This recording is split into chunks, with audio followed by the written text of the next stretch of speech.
Ashtavakragita, Chapter 4, Verse 1. The wise man knows the self, and he plays the game of life. But the fool lives in the world like a beast of burden. The person who is aware knows that the world is just a play and is playing this game with ease. But the one who is not aware of the self is the one who feels this world as a burden. Lack of knowledge creates a burden in this world. Let's relate this to our lives and see where we have created the web of burdens.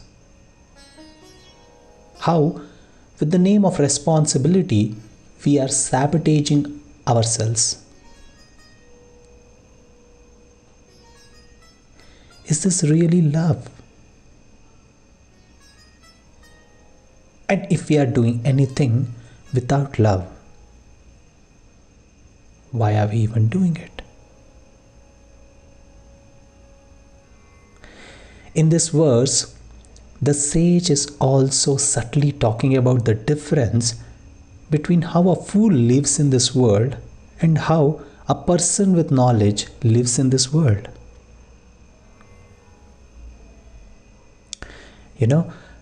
The intention of the sage is not to demotivate someone by calling as a fool, and he's not actually talking about one person. This is something that we need to understand about the verses of Sage Ashtavakra. What is a sage talking about? What is he pointing towards? He is actually telling us to see what we are prioritizing in this world.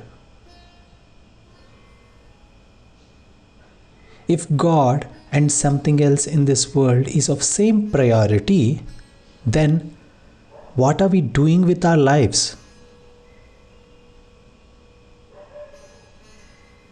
For example, if we are bowing down to someone who is in power or someone who is wealthy and praising the person or a thing just because of the wealth or power, and similarly we are bowing down to God, then what is the difference that we are creating?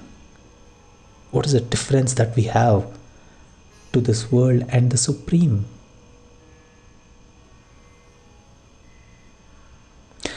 These things are very important to look at.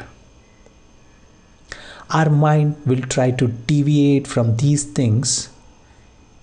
It doesn't want to see the reality, in fact, because the body wants the luxury. The mind doesn't want the effort. It doesn't want the effort to leave away the ego. It doesn't want to put in effort to stay with the inquiry and see who we really are. Who am I praising in this world? What am I doing in this world? Is every step of my life taking me closer to God? Where is my head being bowed? Is it for God or something else? If it's for something else, then do I really acknowledge this from within?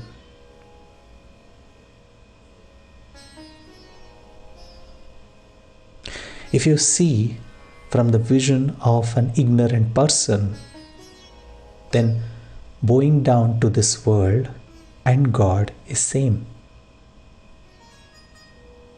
There is no difference at all. If we don't draw any difference, then there is no effort. And life would just be like a beast where things are done just for the sake of satisfying the bodily needs.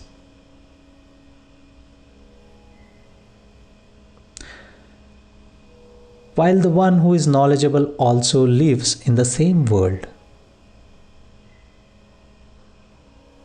When the sage says knowledgeable, it is about someone who is aware of the self. For this person, God is the highest, and all others are just a play. This person just plays with lot of love in this world.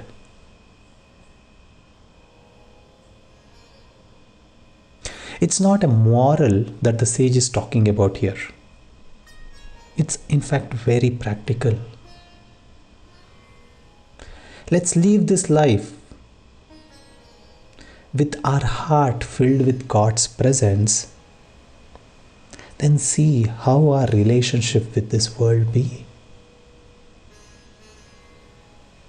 For the one who is filled with God's presence, whatever comes in this world would be accepted with no worries. Why is that? Because there is nothing that would be expected from anyone or anything. Already there is satisfaction. Already there is contentment because there is God in our heart. What else can satisfy or not satisfy me?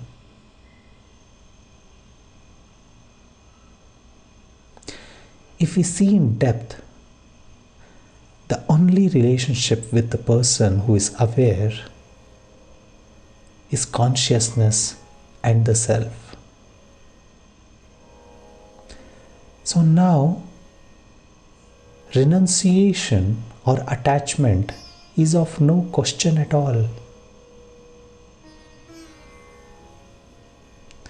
The play is happening, and we got nothing to do with losing or gaining. Just play. Just play. How can there be a place for someone other than the beloved? This world is carefree and just playful. It's not that anything that would be done would be without any quality. No. The heart is so full and secure that anything done in this world would be of full clarity and full of love.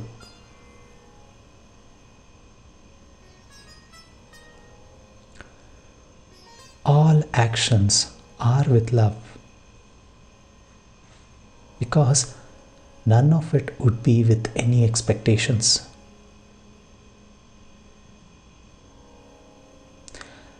Nothing to get or lose anything. Just love.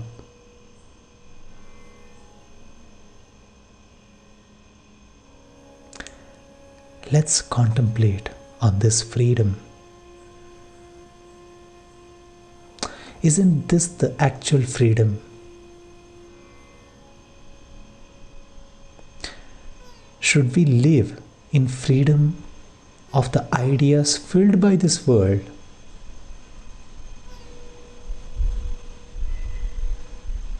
Let's contemplate. There is also a freedom where we are not worried about getting or losing. Isn't this freedom everlasting? Isn't this freedom God?